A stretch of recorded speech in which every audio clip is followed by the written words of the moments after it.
పెమ్మసాని చంద్రశేఖర్ మాట్లాడతాడు. Thank you. ఇది జనమా లేదా ప్రజా విప్లవ విస్ఫోటనమా? మీ ఆనందం, అభిమానం, ఆత్మీయత చూస్తా ఉంటే పసుపు పొలాలలో కాదు ఈ సభలో పండినట్టు ఉంది. నీళ్లు లేకున్నా, గిట్టుబాటు ధరలు రాకున్నా, వరి, పత్తి, మిర్చి పండించే ఈ పత్తిపాడు ప్రజానీకానికి అందరినీ కలుపుకొని వెళ్తున్నటువంటి పోరాట యోధులు రామాంజనేయులు గారికి సంక్షేమం, అభివృద్ధి అనే రెండు రథచక్రాలపై పరిపాలన సాగిస్తూ నిత్యం మన కోసం కష్టపడుతున్నటువంటి సహనశీలి శ్రామికులు, మన అభివృద్ధి ప్రదాత, నా అభిమాన ఆరాధ్య నాయకులైనటువంటి చంద్రబాబు నాయుడు గారికి నా హృదయపూర్వక కృతజ్ఞతలు. సమయం తక్కువగా ఉంది కాబట్టి నేను క్లుప్తంగా మాట్లాడదలుచుకున్నా. ఈరోజు మనకి రెండు ఆప్షన్స్ ఉన్నాయి. ఒకటి జగన్మోహన్ రెడ్డి గారు, రెండు చంద్రబాబు నాయుడు గారు. జగన్మోహన్ రెడ్డి గారు అంటారు, నేను రోజు బటన్ నొక్కుతున్నా అంటాడు. ఏమయ్యా బటన్ నొక్కటానికి మాకు ముఖ్యమంత్రి ఎందుకు? ఒక ఐఏఎస్ ఆఫీసర్ చీఫ్ సెక్రటరీనో పడేస్తే నొక్కుతాడు కదా జనవరి 1 అంతా బటన్. ముఖ్యమంత్రి అంటే అది కాదు.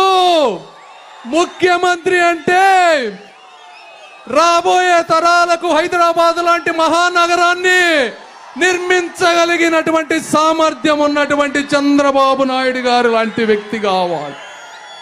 రైతులకి ఎన్నిసార్లు నీళ్లు కావాలో, ఎంత నీళ్లు కావాలో అని తెలుసుకొని నిల్వ చేసేటువంటి వ్యక్తి ముఖ్యమంత్రిగా కావాలి తప్పించి ఏమాత్రం అనుభవం లేని బూతులు తిట్టే మంత్రులకు నీటిపారుదల శాఖ మంత్రులు ఇచ్చేవాళ్ళు కాదు ముఖ్యమంత్రి. లక్షల మంది ఈరోజు ఇంజనీరింగ్ వేరే డిగ్రీలు చదువుకొని బయటకు వస్తుంటే వారికి ఉద్యోగాలు ఎలా కల్పించాలని నిరంతరం ఆలోచించేటువంటి వ్యక్తి ఒక ముఖ్యమంత్రి. అంటే గంజాయి వస్తే గంజాయి అమ్మిన వాడిని జైల్లో పెట్టి గుంజీలు తీయించేవాడు కావాలి మాకు ముఖ్యమంత్రి అంటే. రోడ్లు గుంతలు పడతా ఉంటే కనీసం పూడ్చలేని ఒక అసమర్థ ముఖ్యమంత్రి కాదు మాకు ఈరోజు కావాల్సింది. కాబట్టి మీరు అందరూ అర్థం చేసుకొని తన జీవితాన్ని, పూర్తి జీవితాన్ని వేరే ఏమీ లేకుండా నిరంతరం మన కోసం పాటుపడుతున్నటువంటి నారా చంద్రబాబు నాయుడు గారిని ఆ స్ఫూర్తితో ఈ రాష్ట్రానికి, ఈ జిల్లాకి ఏదో ఒకటి చేయాలనే తలంపుతో వచ్చిన నన్ను, అదే విధంగా రామాంజనేయులు గారిని అఖండ మెజారిటీతో గెలిపిస్తారని, ఈ నియోజకవర్గంలో అత్యధిక మెజారిటీతో బాబు గారిని ఆనందపరిచే విధంగా చేస్తారని మనస్ఫూర్తిగా తెలియజేసుకుంటూ సెలవు తీసుకుంటున్నాను. జై తెలుగుదేశం, జై జనసేన, జై బీజేపీ.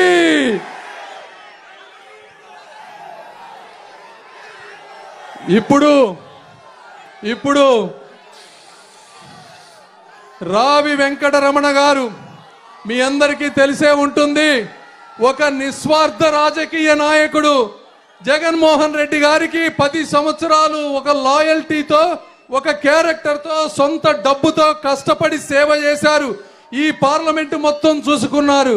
అయినా కూడా కేవలం కొన్ని కులాల మధ్య చిచ్చు పెట్టే విధంగా మనుషులను దూరం చేసి వారిని అవమానంగా చూస్తే తట్టుకోలేక ఈరోజు ఆత్మాభిమానం చంపుకోలేక తెలుగుదేశం పార్టీలో జాయిన్ అవుతా ఉన్నారు. ఈ రోజున అలాంటి వ్యక్తులని చేరదీసేటువంటి పార్టీ తెలుగుదేశం పార్టీ.